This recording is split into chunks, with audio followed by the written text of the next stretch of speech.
All right, welcome back to another episode of Just Buy Less Coffee, answering the deeper questions of American politics. My name is Troy, aka Keep Troy Blue. With me, as always, is Cathy Cannon, aka Cannon's Fodder. Last night, the Boston Celtics won the NBA championship, and I am just thoroughly disgusted. That's so gross. Now they have one more than my Los Angeles Lakers, and it's just sad. Oh, no. So we have Liverpool kind of shitting the bed, and the Lakers completely shit the bed, even worse than Liverpool this year. So this is bad. It's bad all the way around for sport. Worse than Liverpool? That's impressive because yeah. took a shit, did we ever? I think the Florida Panthers are about to win the fucking Stanley Cup, I think they are, which is weird, yeah. Which is fucking wild. Against the Edmonton Oilers, no less. Yeah. Like, they were up 3-0, and my dad told me that, and I thought he was fucking with me. And I looked, I was like, oh, shit. Like, good old Miami hockey. That's where you go to play hockey, clearly. Yeah, seriously. And then he goes back, he goes, oh, they're throwing the rats on the ice, which to anyone who knows, which is nobody, back in the 90s, there was this, like, I don't know if you call it a trend or a something, whatever, but when the Panthers would score a goal, everyone would throw these, like, rats on the ice. Because like real rats? Well, no, like stuffed toy rats, but it was based on a real rat because it was, you know how hockey players, for those who don't know, are very superstitious creatures, just very superstitious. So are rats. So like, I know. So before one of the games, one of the guys like found a rat or whatever and like chucked it somewhere to get it out of. Sounds terrible. Just like fucking hockey stick the rat out of the locker room or something. And I might be remembering the story a little bit incorrectly because it's been 20 something years. Well, anyway, the point was there was a rat, and now they. Well, yeah, the point is like they won a really important game after he chucked that rat. So they're like, oh, if we score a goal, rats. I don't know. Fucking Florida man. Florida hockey edition is what that is. Florida hockey. Like of all the like if you're gonna have Florida man, be Florida hockey. Yeah. They should have alligators under the ice or something. That'd be crazy. That would be a new element. Anyway, congratulations to the city of Boston, 18th NBA championship, even though that is completely fucking gross. SCOTUS ruling. Speaking of gross, a couple SCOTUS rulings came down. Cathy, we're in SCOTUS season, that horrifying time of year where SCOTUS releases all their decisions and rulings in June. It used to just be a nerdy time of year. Now it's a horrifying time of year. Yeah, because used to be really boring. The nerds would sit around and like look at what the Supreme Court said. Now it's horrifying because every single day we're on pins and needles. The big one is waiting to hear what they say on Trump immunity. Are they going to say that presidents are above the law? I would be, even with this court, I would be absolutely shocked. But I mean, what we were shocked about Roe. I mean, pretty much anything's on the table with this court. Especially when you have guys like Alito and Thomas still on the court. Yeah, like at the very least, we're going to have a very disgusting dissent. Yeah. But they also have to be careful. Anything they say, there is currently a president they don't like, that if they come out with an opinion that says, yeah, do whatever you want, go ahead and assassinate your opponents. Okay. Just giving Biden themselves all kinds of new powers that they didn't think. Yeah, and so that's, I think, the only thing kind of protecting us for the moment. Like if Donald Trump was the president right now, I feel like we would all have a right to be a lot more scared. But what's weird? What's like fucked up is that you absolutely know that he at least has 2 votes. He has Alito and Thomas that are 100% going to find some fucking way to spin the idea that the president is above the law. And it's just because they're both fucking MAGA. They're both just bought and paid for is what it is. Like you said a couple episodes ago, they're completely pussy whipped, cunt, bot, whatever the other one you said was, by their MAGA wives.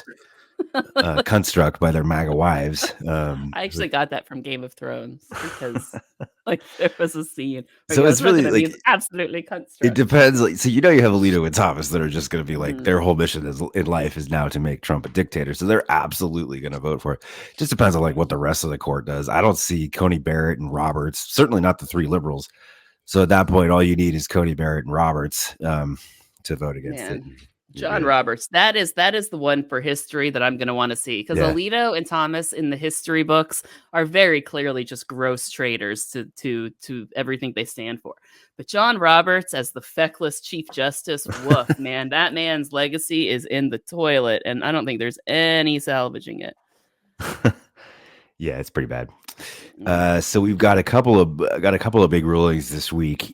Or I guess last week, the ban on bump stocks was lifted. Oh, no. Do you know what bump stocks are, Kathy? Yeah, they were the thing that holds they turn a regular weapon into an automatic weapon. They're like an attachment that you can put on like a semi-automatic rifle, and it bumps it. It gives it a little like bumpy motion, kind of interesting. And so basically, if you do it right, you only have to pull the trigger, and because of the bumping motion, it's like pulling the trigger for you. So technically, you only have to pull the trigger once, which is the definition of a machine gun. So that's why they banned it. It was actually banned under Trump after the Las Vegas shooting, because that's what that guy used to kill 58 people, worst mass shooting in U.S. history.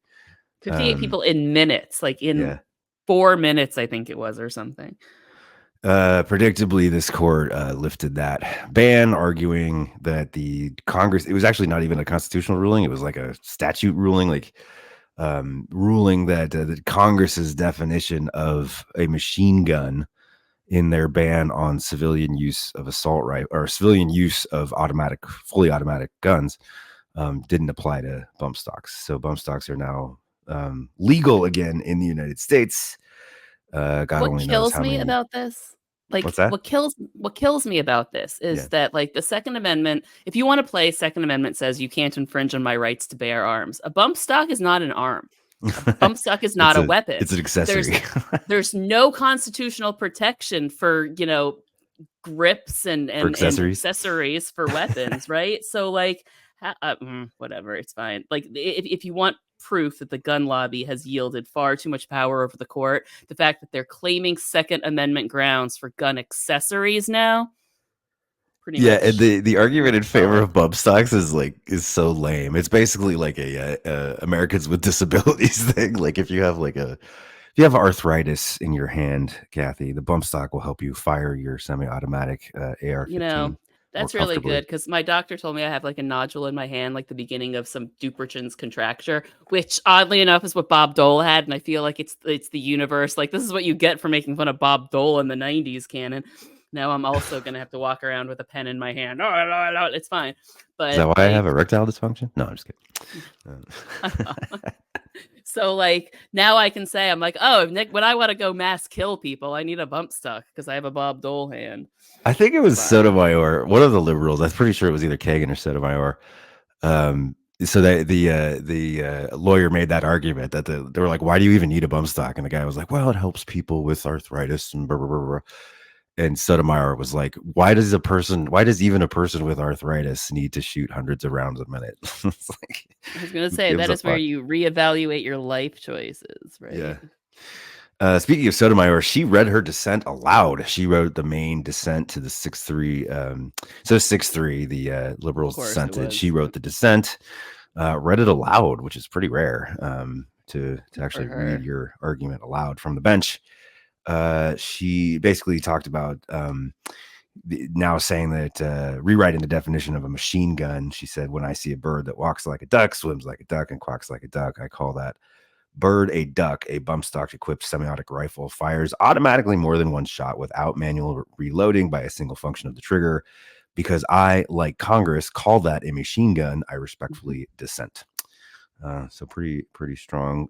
She also said today's decision to reject that ordinary understanding will have deadly consequences. The majority's artificially narrow definition hamstrings the government's efforts to keep machine guns from gunmen like the Las Vegas shooter. So going right after the conservatives on the court for this. This is horrifying. I mean, this is going to get a lot more people killed.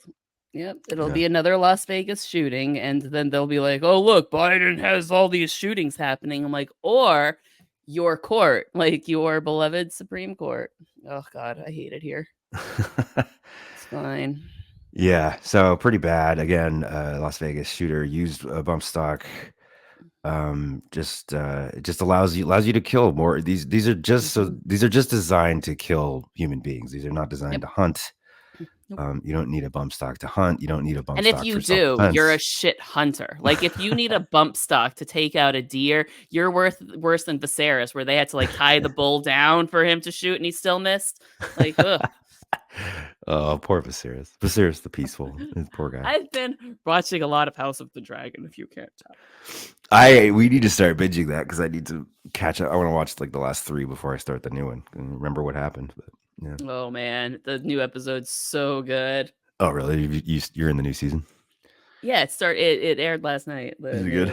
Episode. Not last night. Sunday night. Yeah. It was good. Like it's a little different than the books. Yeah. But I feel like the changes, the book to the show changes in Game of Thrones were controversial, but I don't think the changes they've made thus far have been as controversial. Okay. So it's fine. But I can't tell you anymore because it will ruin all of the yeah, don't tell me anything. I don't want to hear. I don't want to hear about it.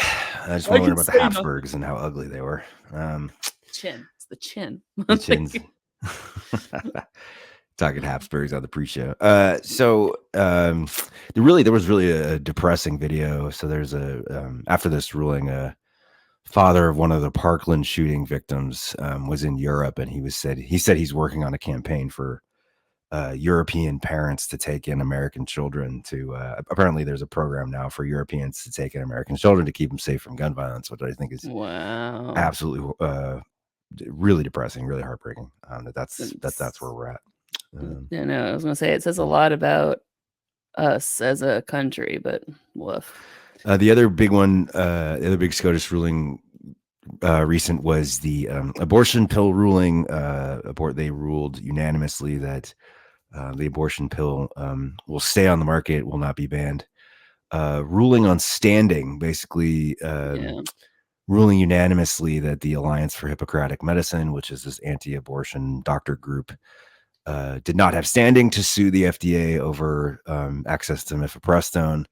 So interesting. So mifepristone stays on the market without the new regulations that the Fifth Circuit Court of Appeals instituted. So that's great. That's good news. Could be big, great, victorious ruling for reproductive rights. But because they ruled it on standing, it's someone else can bring a case against mifepristone. Yeah, I was gonna say it's more of a momentary reprieve. It's a try again with a better argument, which is what happened with Roe for a very long time, right? They just got to get the wording right. So, yikes. So definitely just inviting another challenge on the abortion pill.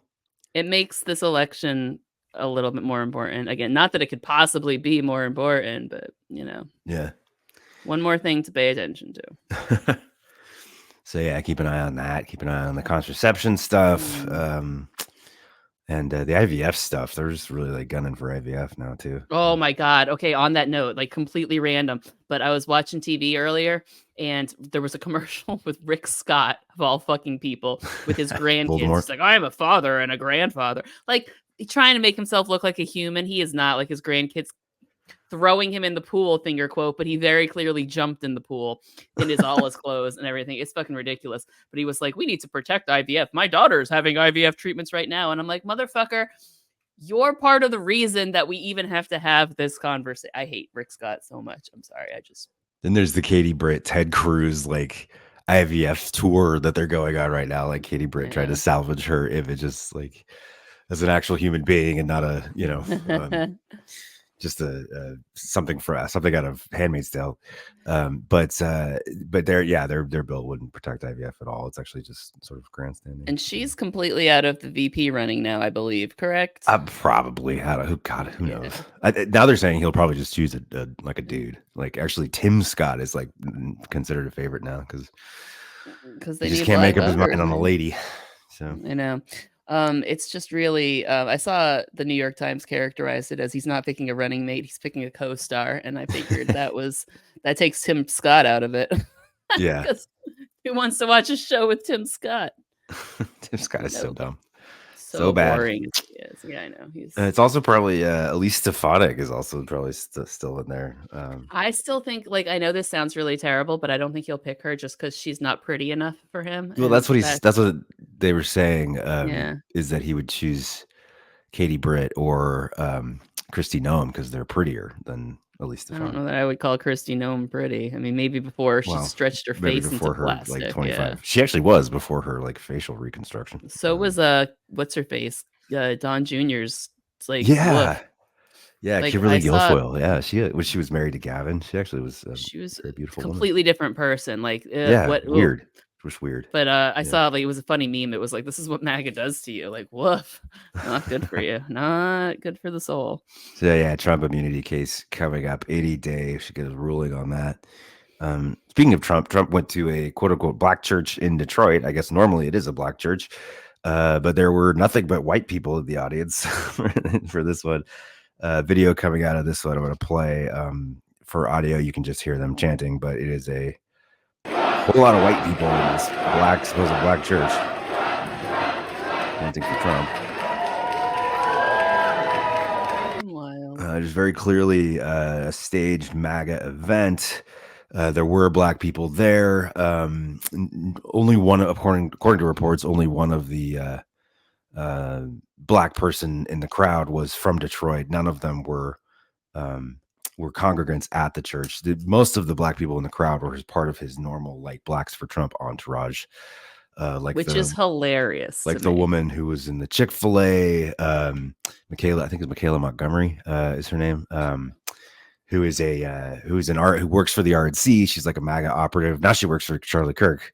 She was an RNC intern. But anyway, yeah, a lot of these like Blacks for Trump people that just follow him around. They're not even trying to like hide it. They're at these people are at every single event pretending to be like grassroots Trump supporters when they're clearly just like MAGA operatives. Well, here's why. Can I say something borderline disgusting to tell you why I think they can get away with that? Because they are trying to prove they're not racist to a bunch of racist people. And as racist people themselves are operating under the all black people look the same kind of trope. Probably. And figure nobody will notice that it's the same black people all of the time. Plus, can we talk about how fucking hilarious it is that they literally employ black people to follow them around so they don't look racist, as if that's not the most racist fucking thing in the universe?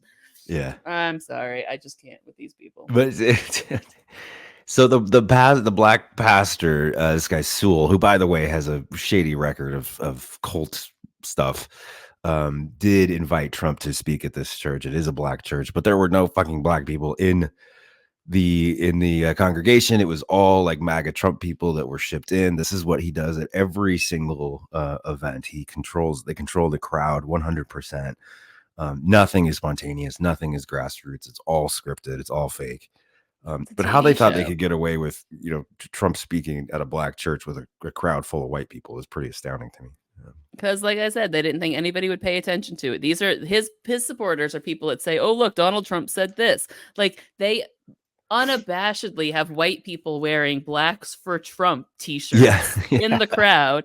And also the fact that their slogan is, quote, Blacks for Trump, tell you that it's not black people making those slogans, because black people won't refer to themselves as blacks, because that is a very racially charged state. Like that is Reagan era racism, right? It's black people, it's the African American community, it's the black community. Blacks for Trump. Nope, that's not gonna be it. And I would like to think that black people would recognize that. The white racist people they're trying to appeal to with it won't notice it, I'm sure. But yikes, man. None of their quote unquote black outreach is designed to actually win black voters. It's designed to solidify their support with racist white voters. It's designed to make, this is what Trump has always done. This is why he initially was so popular, is he made racism acceptable again. Like, racist white people could relate to him.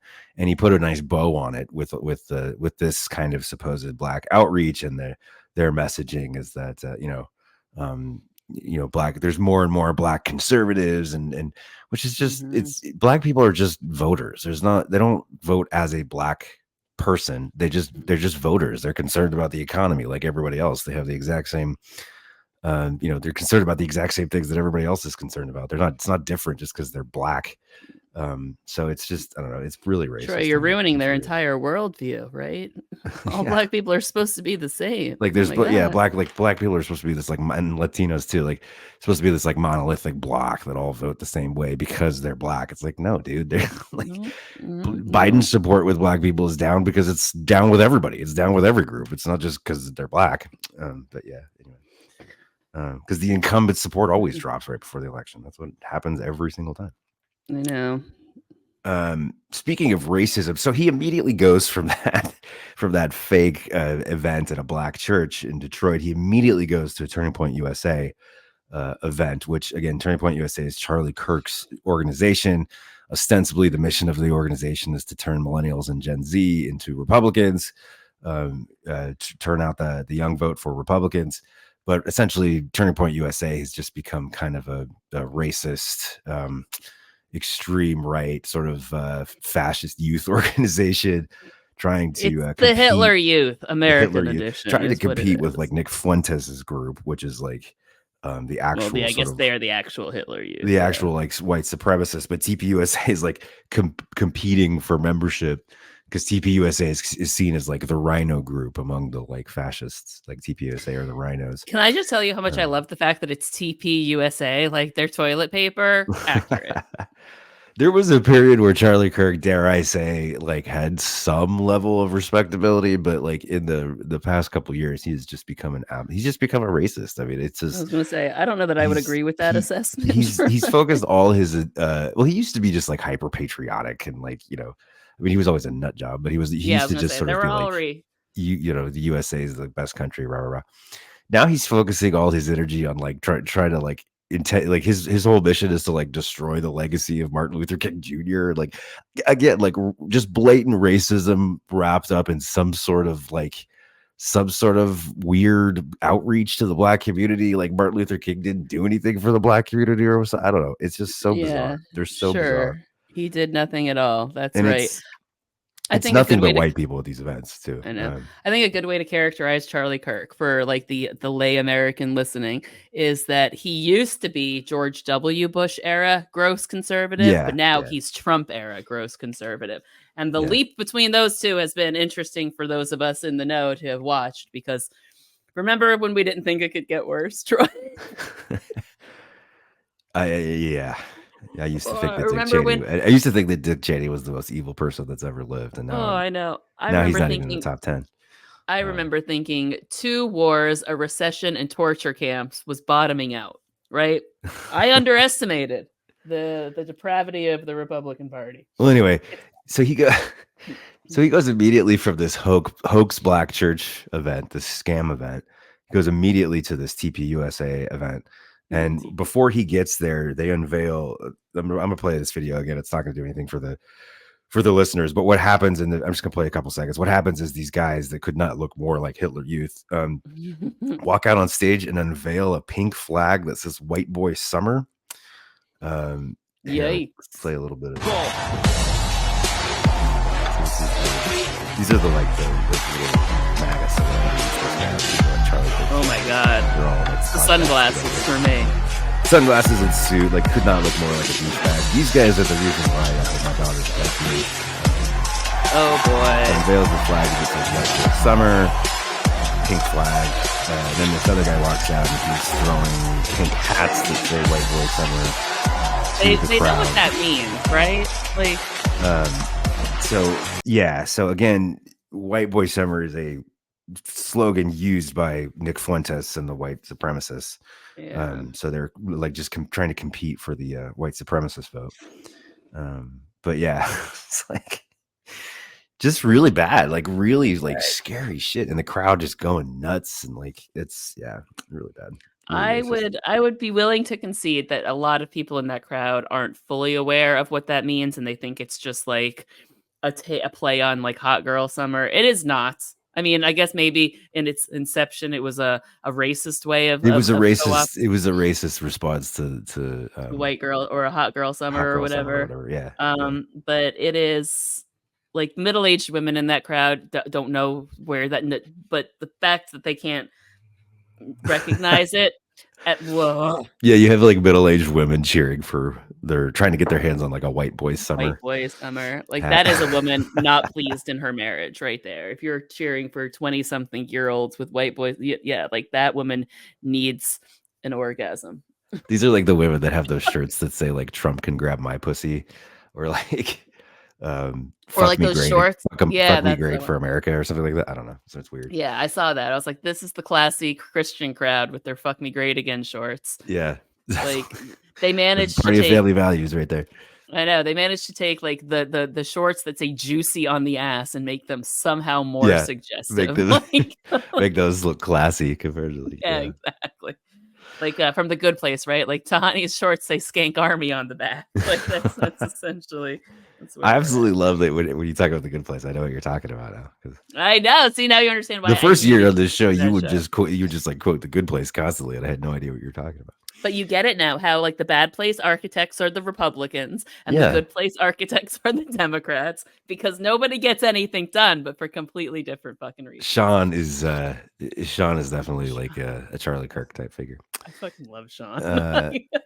So His character is fucking so the great. Groypers is Nick Fuentes' group, and they're this charming combination of basically neo-Nazi and incel, right? So there's these like they're like these college age dudes that can't get laid, and they're really angry about it, and they're also racist. So like, Yeah, they're the hate guys at the women, bar. they hate gay people, they hate black people. They're just the most like hateful, racist, disgusting people. Mm-hmm. They are to the millennial ladies out there. We all know who these guys are. I want you to think back to like the club, right? Nelly on the stereo and everything.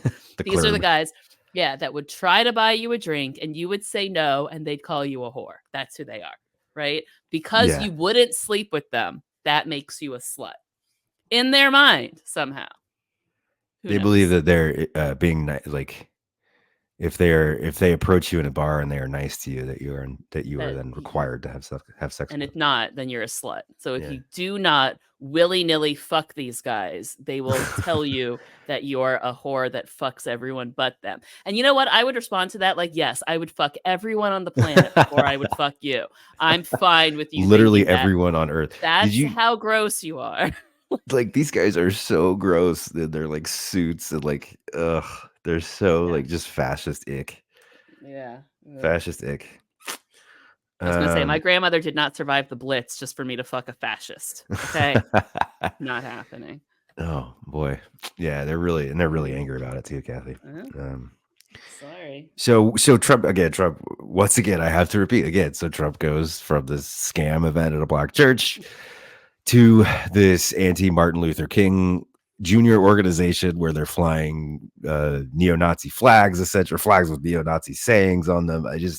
How these people are pretending to be pretending to get the black vote is astounding to me.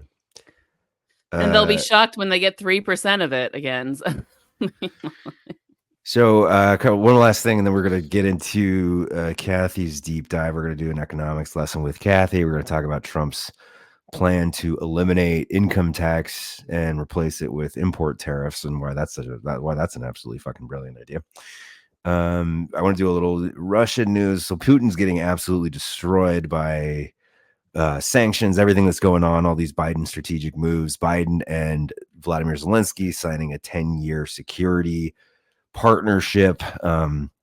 Basically, the U.S. is going to be a security partner for Ukraine for the next 10 years, help them build up their own defensive capabilities, accelerate their entry into NATO and the European Union. So that's really good for Ukraine's security, enforce internationally recognized borders, not the borders that Vladimir Putin claims.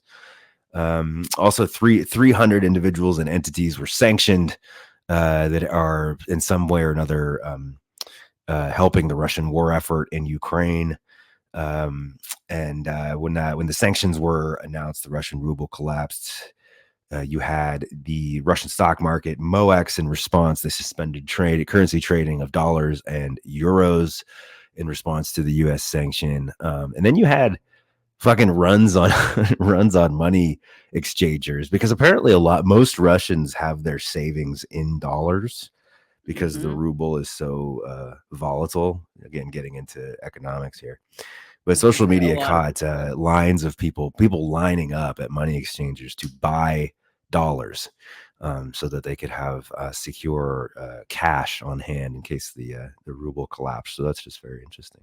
And then G7 nations announced that they were seizing $260 billion in frozen Russian assets in Europe in order to secure aid packages to Ukraine. So just adding insult to injury.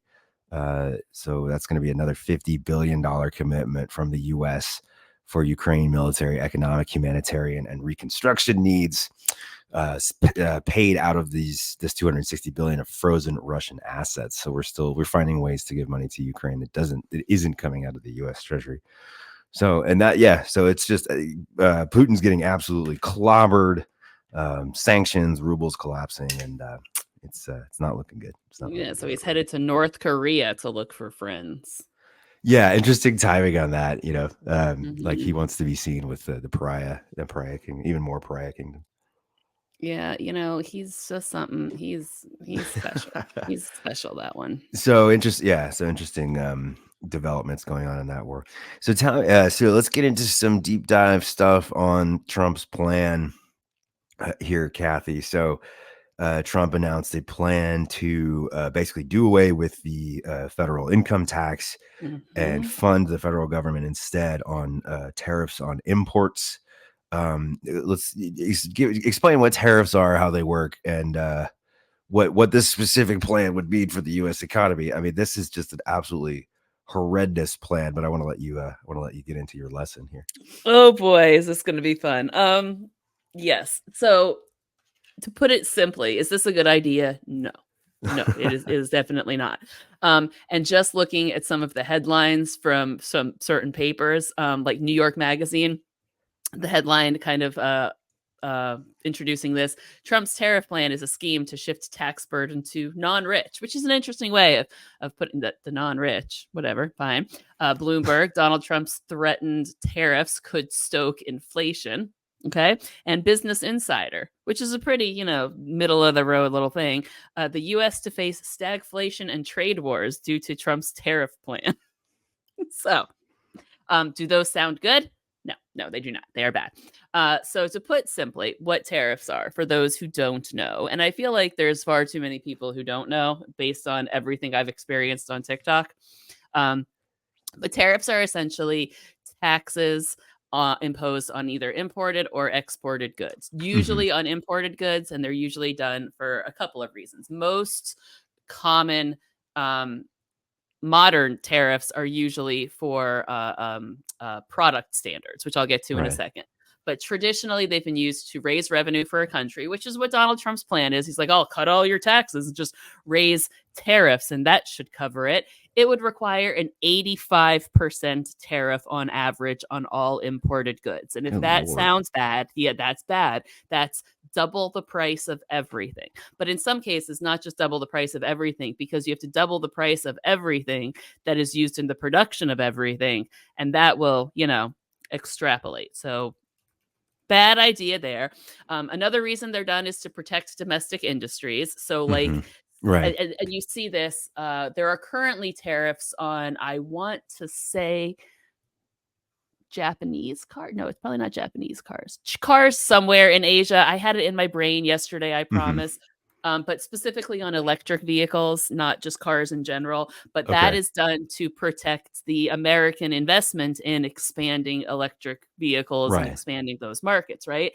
And back in the long ago, they would have done it on cars in general, because they would have wanted you to buy American manufactured goods. So you can buy domestically for this price, or you can buy imported goods, but they'll be more expensive. And it's why like Lexus, Mercedes, and all of those cars are more expensive in America than they are Europe. Like I always found it really funny when I would go to visit family in Europe. They all drive fucking BMWs. I'm like, how do they all have money to buy BMWs? And I felt like weird about it, but to them a BMW is a fucking Toyota, like like not a Toyota, because that's not an American car, but you get the idea. Like it's like a BMW in the UK is like driving a fucking Chevy, so like that's why they all have VWs and all of those, right? Because to them, driving a Chevy is like driving a freaking BMW here. They're like, oh, you have a Camaro? Yeah. Well, there's no reason to have a Camaro in the UK, by the way. Like, there's zero places that you can drive a Camaro the way it deserves to be driven in the UK. Letting you know. But the final reason. Yeah, go ahead. No, go ahead. You were going to say something. Just, yeah. I mean, just it's, these have historically been used as sort of like this weird form of populism to like force people to buy domestic goods. So yeah, it's just populism, sure, but also like economic protectionism. Protectionism, they like Latin American countries would do stuff like this to like try to build up their own economies, because they were so much of their stuff was imported, so they'd jack up tariffs on all the imports so that they were trying to force their people to buy local, basically. Yeah. And then we did it too. And there are times where it's, and that's the thing I'll get into later. I'm like, tariffs aren't a net zero or a zero sum kind of thing. They're not always good or always bad. It's like anything else in economics, right? But the final reason that people or that, countries can exert tariffs, and this is another one, right? Because Donald Trump, I guarantee goddamn to you, will try to claim all three of these, but the only one he really cares about is the last one, which is exert political leverage. Okay. Right. And to be fair, Americans have, sorry, I'm fixing my foot brace there, used tariffs for political leverage, but not for like the stick it to China reasons Donald Trump wants to do it, but more in a, hey, maybe don't use child labor. Maybe don't put lead in your paint. So like we have certain restrictions because tariffs aren't always just taxes. Like they're one of many kind of protectionist policies, but you could put a tariff on goods that have substandard quality, right? Right. So like there are reasons for it. Okay. But in general, they're slightly outdated in a modern world of global trade.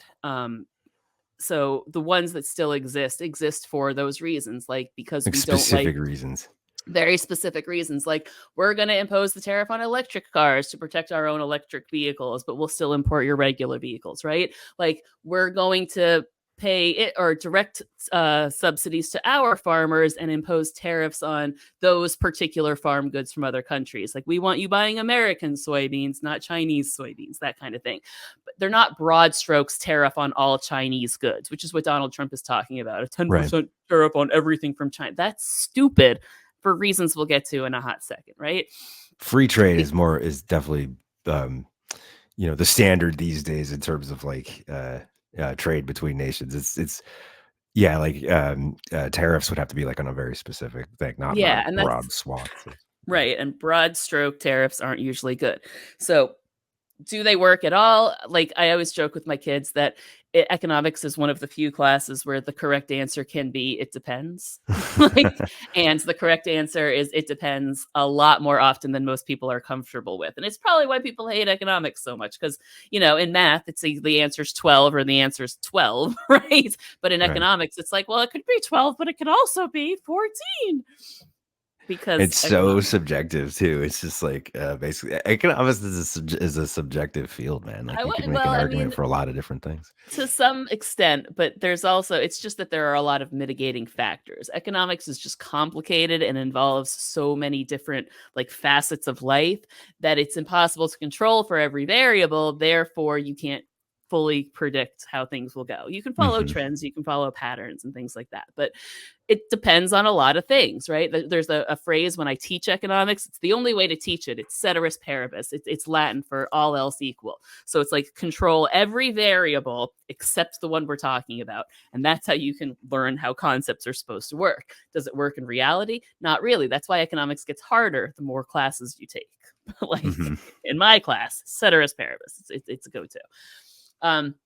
But to fully understand this, we have to kind of go back in time to, I don't know, the first lesson of my class that the kids hate because it's where they learned that economics involves math. Okay. And it's the concept of absolute and comparative advantage.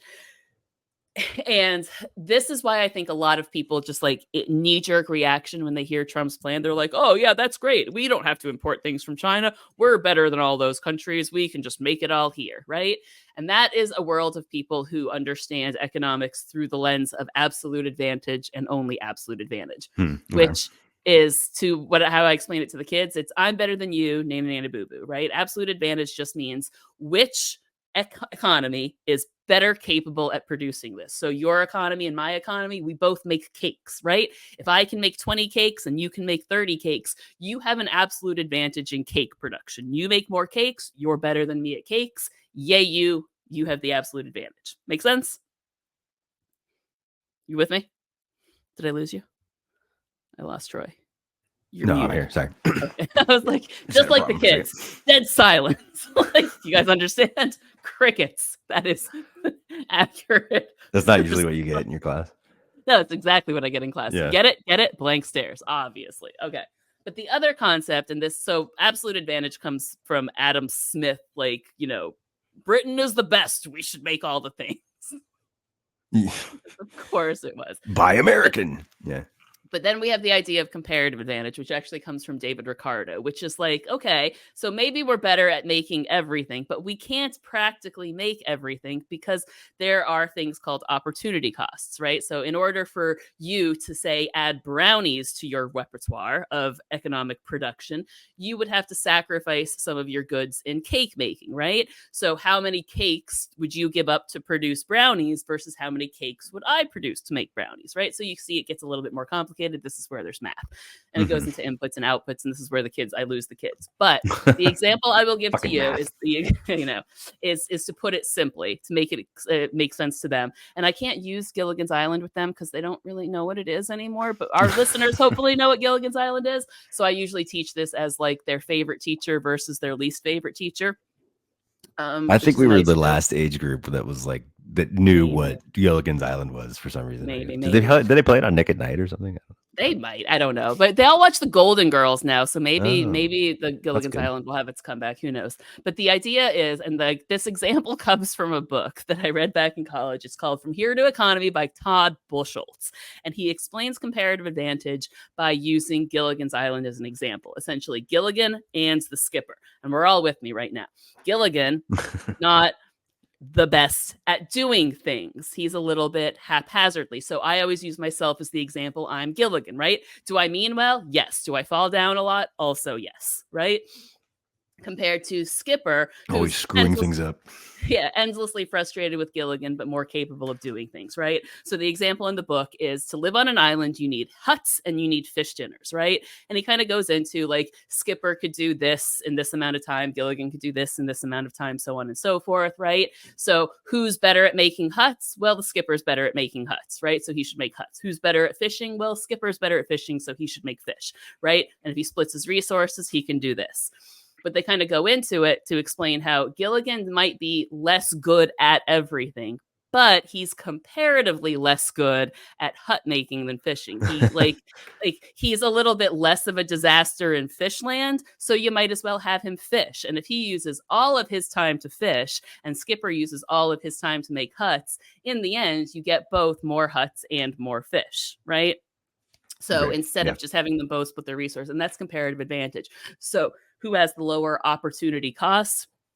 That's comparative advantage. And that is basically the premise of all trade with America. Because is it safe to say that American industry is probably more capable of making everything we buy from other people if we invested in the infrastructure and had it here? Yeah, the American worker is probably more skilled than workers in other places in the world. But is it the best use of American labor to be making those goods? Okay. And this is where you get into like primary, tertiary, or secondary and tertiary kind of economies. And America's economy has evolved from the developing economy to a developed economy. We're running the world now. But once upon a time, were we a primary economy based on agriculture? Yes. Did we shift from an agrarian economy to an industrial economy? Yes. And have we shifted from an industrial economy to a service economy? Yes. Right. Mm-hmm. And that's the natural progression of economic development. But as we shifted from agrarian to industry, we needed somebody else to be our farmers. So that's when we went and stole Latin America. I talked about the bananas earlier this week. It was fine. But yeah. Then as we shifted from industry into more technology service-based, right, we needed somebody else to take over our industry. Enter China, right?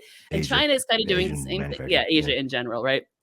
I point to China just because this is usually right after I've taught them like Nixon and the trade stuff, but anything. But that's kind of what it is. So now that Asia's economies are developing and moving into a more service-oriented style economy, they are looking for somebody to take over their industry. And that's where you see China investing a lot in Angola and African nations and stuff like that. So the global South is currently, and there are plenty of criticisms for it, right? Like, are countries in the global South exploited by this?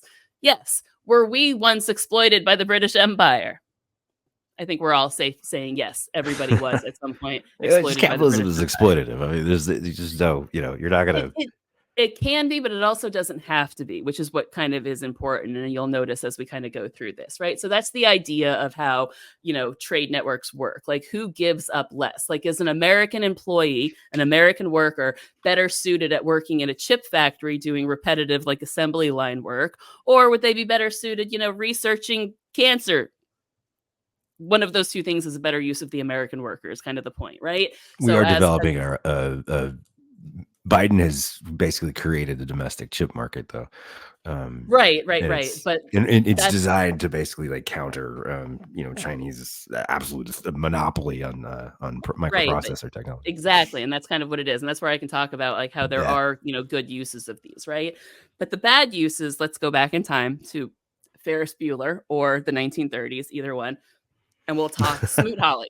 Right, so this was passed in the aftermath of Smoot-Hawley tariff. Smoot-Hawley tariff. But it was originally passed after the collapse of the stock market in 1929, right? And it was a way to try to protect U.S. farmers and industry, more farmers than industry, but also industry, right? From foreign competition. Because when our economy collapsed, that made the global market like, hey, so America's on fire, let's sell them all our shit. And America was like, but if we buy all their shit, our shit like falls apart. So whatever. This was the response. Was it a good idea? No. It could have potentially been a good idea, but it wasn't because Hoover, right? But he increased tariffs across the board in a very similar way to the way Donald Trump is proposing, an across the board 20% increase on all foreign imports, which went about as well as you can think, because a lot of the countries responded with, okay, fuck you, we'll put a 20% tariff on all your goods too. Right. So at the very moment where America needs to be selling stuff to people, nobody's buying American stuff. That's where people figured out that this could get really ugly is, you have like basically economic warfare where people just have like punitive tariffs on it. And that's what Trump was talking about too with China. It's just like, okay, you're going to tariff my shit, I'm going to tariff your shit. And then there's like 50 different tariffs, whereas like a free trade market just sort of streamlines everything. Yeah, and we saw we got a small taste of what this would look like because Trump did kick off a mini trade war with China. Yeah. And a lot of the inflation we're seeing now is leftover impacts of that trade war because a lot of those tariffs haven't fully been lifted because Biden couldn't just come in and be like, okay, forget everything Biden did because of the retaliatory tariffs. Like, just because we lift our tariffs, it doesn't necessarily mean they'll lift theirs. Like, they'll impose them on us if we impose them, but they won't necessarily lift them just because we do. And that's why we have the CHIPS Act, right? That was a response to China. Like, all right, if you're not going to lift the tariffs, we'll just build our own fucking factories. And that pissed off China, which is why they're talking to put, it's fine. It gets more complicated. But anyway, Smoot-Hawley basically led to the collapse of global trade and extended the term of the Great Depression by probably a decade. Like, it did not work, and it started the Great Depression for basically, like, a lot of economists will talk about it now in the aftermath of the Great Recession, that the Great Depression could have been a recession. Like, it could have just been like what the 2008 thing was. Like, kept it simple, had it not been for Smoot-Hawley basically making it worse. Like, basically, Smoot-Hawley saw a trash can fire and decided to make it a dumpster fire. They're like, what would make that better? Gasoline. And that's kind of how that went, right? And it worked super duper. It was well. The theory that gasoline is a liquid, and if you pour liquid on a fire, it'll put out a fire. Exactly, right? Water on a grease fire. It's fine. Water works, right?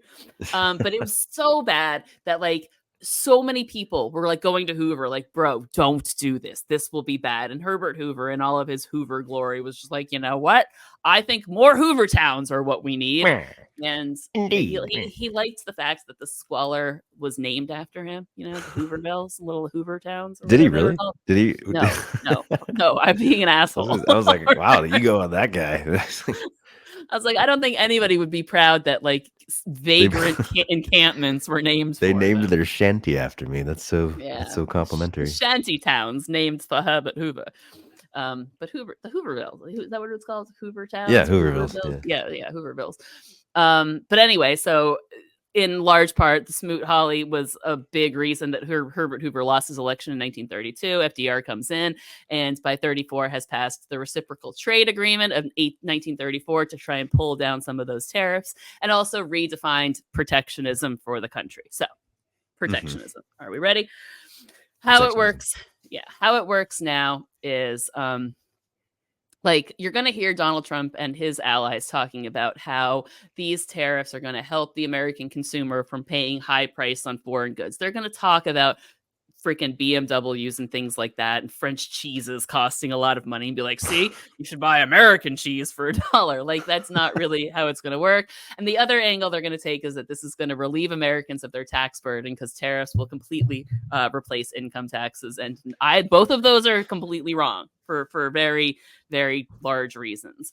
And I would like to think that a lot of people just, in fairness, like attended public schools in America, just don't understand what free markets are. They know they're supposed to love them, but they don't really understand why. But tariffs are not going to make the price of cheese lower. In fact, they will do quite the opposite. And nor will the increase in the price of cheese counter the amount you're paying in taxes. Like, most of Americans don't actually pay a federal income tax. Most get their income tax refunded to them. You won't get your payroll taxes back, but a lot of people get their income tax back. So this is just a lack of understanding of how, this kind of stuff works. Well, yeah, exactly. Like, this is 100% regressive. It's another one of these stupid ass things that it's designed to sound really good. All it does is benefit the rich. The poor Americans already don't pay income tax. All this would do. Right. So you're not giving them anything away. You're not giving poor Americans anything by taking away income tax. They already don't pay. And in fact, by removing the tax credit system, you're taking away a lot of benefits for poor Americans. Mm-hmm. But you're also jacking up the price of consumer goods because you're slapping tariffs on everything. So you're just making things more expensive for people who already can't afford consumer goods. Yes, but it's not just the tariffs that will make the cost of everything go up, because, again, remember, has our economy evolved away from industry and towards service? Right. We lack a lot of the infrastructure necessary to make the things that we import now. It's why we import them. Okay. Right. So not only will the tariffs increase the price of the things that were coming in, but you'll hear Donald Trump be like, no, we'll just make it in America. So back to supply and demand. Okay. So think back to pandemic, when everything was shut down and we saw like the shelves go empty and prices start going up. There are two types of inflation in the world. There is cost push inflation and there is demand pull inflation.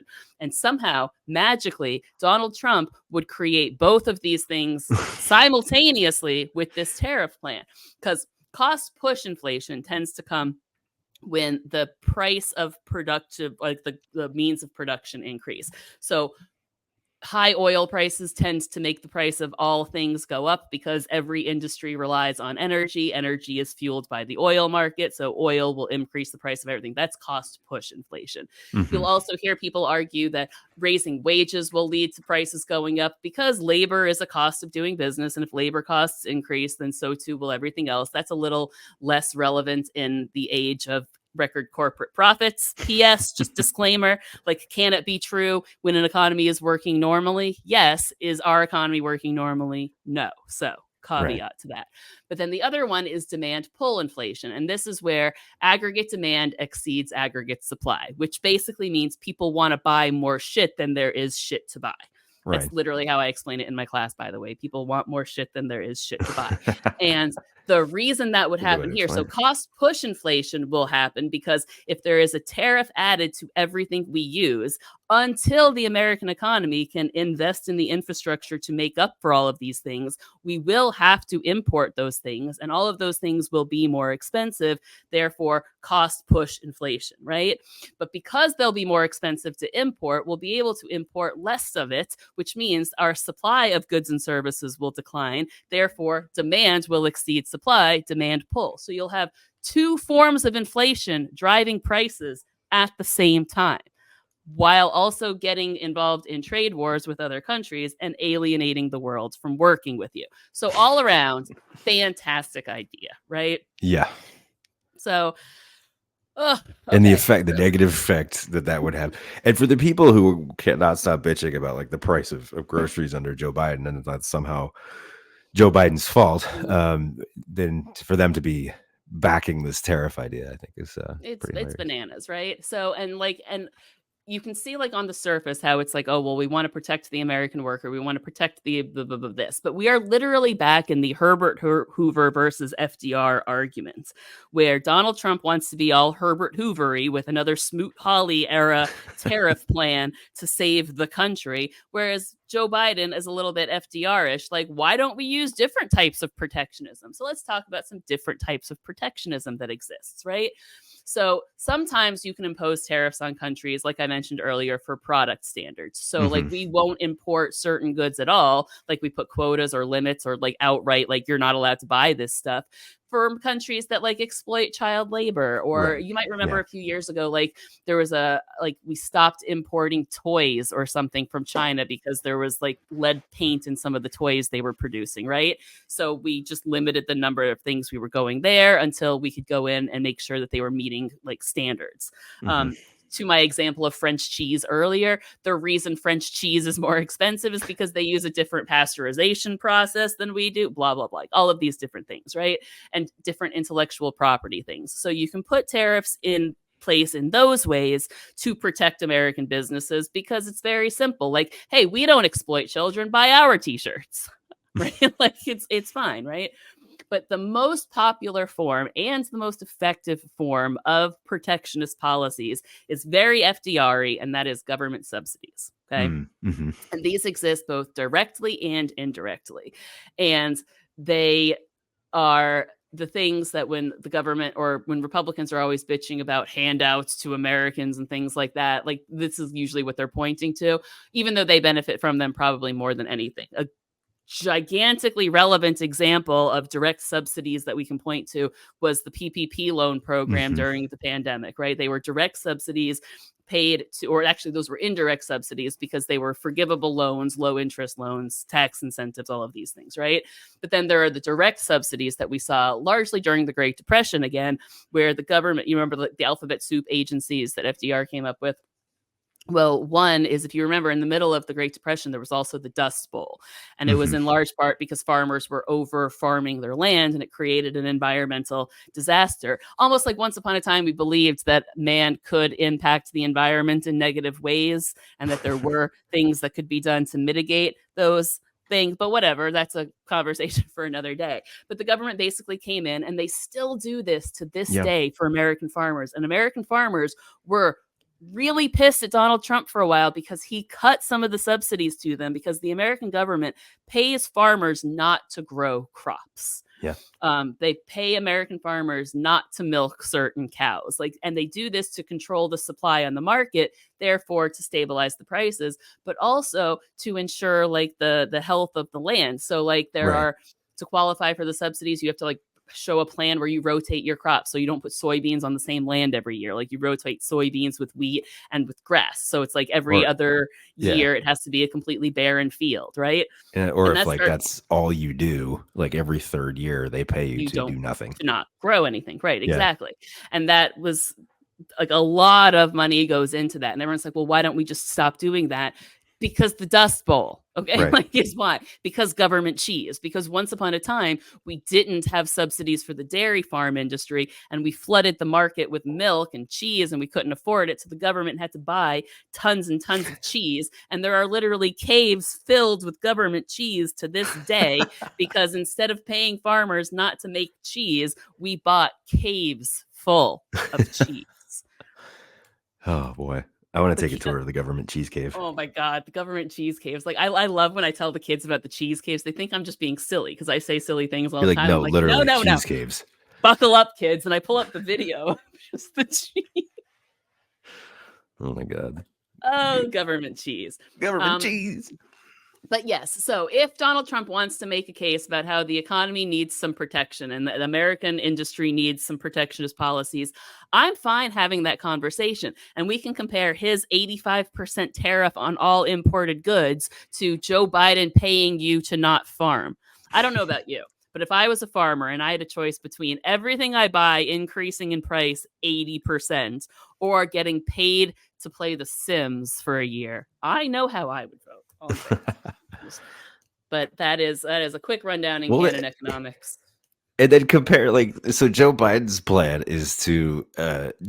revenue plan is to cut taxes on anyone making less than $400,000 a year and jack up taxes on billionaires. So that's what Joe Biden wants to do. But that doesn't, for some reason, that doesn't sound as sexy as just eliminate all income tax and impose import tariff. My favorite one is because you're going to hear Republicans start to complain about Joe Biden because he wants to have like a wealth tax and increase on capital gains taxes. And those words always scare people because they're like, oh, he's going to tax the profit I made on my house. Are you worth $100 million? No, then it doesn't affect you because literally they made it for all households worth in excess of $100 million. We're going to take 45% of your capital gains, which is not even as high as we've seen that tax be in the past in American history. But no, we're not going to take 40% of your house value unless you're fucking Jeff Bezos. Are you Jeff Bezos? Because I'm pretty sure he can afford a 45% tax on his capital gains. But your grandma, no, we're not taking her money. Well, it's also unless not she's worth $100 million, which good for her. The profits you make on your house are not subject to capital gains if it's your residence. It's only if it's only an investment property. So if you live in your house and you sell it, it doesn't qualify for capital gains. It has to be a place that you own and rent out to other people. Yes, and that is a very important point to make. So I'm glad you made it. I always just assume people know that, and I shouldn't. Well, they're always like, Biden wants to increase our capital gains. I'm like, I guarantee you don't know what capital gains tax. I guarantee you pay nothing in capital gains tax. Like, yeah, they're like, oh, it's like, I love it when they complain about the death tax. Like, they're going to tax me after I'm dead. I'm like, are you worth more than $50 million? No, then I think you're fine. Because then you're fine. The quote death tax, which is an inheritance tax, by the way, it applies only to super rich people. So am I going to pay taxes on the money I inherit from my parents? Probably not. Will Jeff Bezos's kids pay taxes on what they inherit? Yes. And I think that's fine. Right. Like, I think it's totally fine. So that was a quick and dirty lesson in economics with Canon. How do we all feel? Are we all tired? Are you going to sleep through calculus now? I think that was pretty good. That feels very quick and dirty, but I appreciated it. Yeah. See, kids, we can learn. Fine. Thank you, Cathy. That was really good. Yeah, I mean, just ridiculous. And could he be more of like he's trying so hard to be like a Latin American dictator. He's like, this is exactly like what the populist dictators would do in Latin America in like the 50s, 60s, and 70s. Like, we're just gonna. That's what Malay is doing right now in Argentina. It's like we have these incredibly like complex economic programs that don't fucking work. They don't work. Yeah. And that's the worst part is like we've seen economic policies that are good. We've seen economic policies that are bad in our country and other countries. And the ones that work here are the ones that have worked everywhere, almost as if they're the best policies. I'm just throwing it out there. See where it lands, kind of. I mean, we could jack up the price of consumer goods and trigger international trade wars, or we could just have, rich people actually pay some of their fucking taxes. Elon Musk could pay more than like 0.3% of his worth in taxes. I know. And the most annoying thing about it to me is, and this has been proven by history and everything, the more money Elon Musk pays in taxes, the richer he will become. Right. And I always point this out because I tell people how like during the New Deal era, like they had jacked up rich people's taxes to like 70-90% in some cases. Right. Yeah. And they're like, oh, I can't believe they would do that. I'm like, well, answer me this. Do you still know who Henry Ford is? Yeah. Do you still know who JP Morgan is? Yeah. Does Rockefeller still have a center in Manhattan? Right. I'm pretty sure they're all doing. What did I say? No, Rockefeller was a big one. Yeah. Oh yeah, Rockefeller. Yeah. So like the fact that they paid 90% in taxes did not slow them down. JP Morgan, still one of the biggest financiers in the world, right? Rockefeller, still a super duper rich, wealthy family. Henry Ford, still a billionaire. Like, Well, it was because in order to avoid paying those taxes, they would dump their profits back into their companies. So their Or pay companies their got bigger, employees. and their employees got paid more. And rather than Yep. just pocketing all that money and taking it out of the economy, they put it Mhm. back into their businesses, and everybody benefit from it. Yep. Yep. So That's how the economy is supposed to work. I'm just yeah, saying is all. But anyhow, I yeah. just work here. Thank you, Cathy. That was an absolutely brilliant lesson. Appreciate that. Thanks everybody for listening to us. If you want to get a little bit more exclusive with us, head on over to patreon.com, patreon.com / just buy less coffee. Get some behind the scenes content, little goodies that the general public doesn't get. Download the episodes if you're listening on the audio podcast directories. Download the episode directly to your device. That helps our numbers. And if you want to see our pretty mugs and the video content, head on over to youtube.com / just buy less coffee. We love you guys. Thank you, Cathy, for a great conversation, and we will see everybody next time.